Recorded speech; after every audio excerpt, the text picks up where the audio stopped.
كان هذا الشاب يشتري الطعام، وبينما كان يدير رأسه لمح صدفة الفتاة التي يحبها. ابتسم بخجل، لكنه تفاجأ بكلب صغير يقترب منه طالبا الطعام بعينيه البريئتين. لم يتردد الشاب، فقدم له كل طعامه ودفع الحساب ثم غادر. فرح الكلب كثيرا وودعه بنظرة شكر وامتنان. في اليوم التالي عندما حاول رجل آخر أن يوقف سيارته في المكان نفسه، ظهر الكلب ومنعه من ذلك، وكأنه يحمي المكان المخصص للشاب الذي أطعمه. وبعد أن رحل الرجل بسيارته، جاء الشاب ليوقفها فوجد المكان فارغا.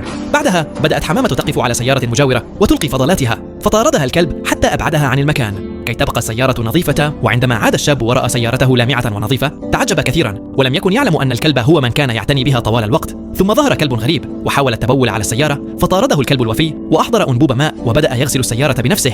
وفي لحظة أخرى اقترب رجل غريب ونظر إلى مرآة السيارة بفضول، فعضه الكلب من سرواله وطرده بعيدا.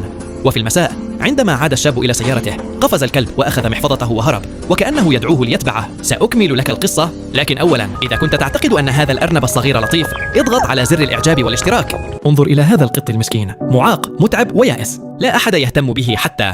إذا كان عندك قلب طيب اشترك في القناة واترك رمزا تعبيريا لوجه يبكي وقلبا في التعليقات، وشارك هذا مع كل من تعرفه حتى يتم مساعدته.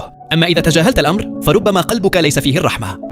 ركض الشاب خلفه حتى توقف أمام سيارة الفتاة التي يحبها، وهناك انتظر الكلب وهو ينظر إليهما مبتسما بعينيه الصافيتين، وكأنه يقول: لقد جمعتكما أنا.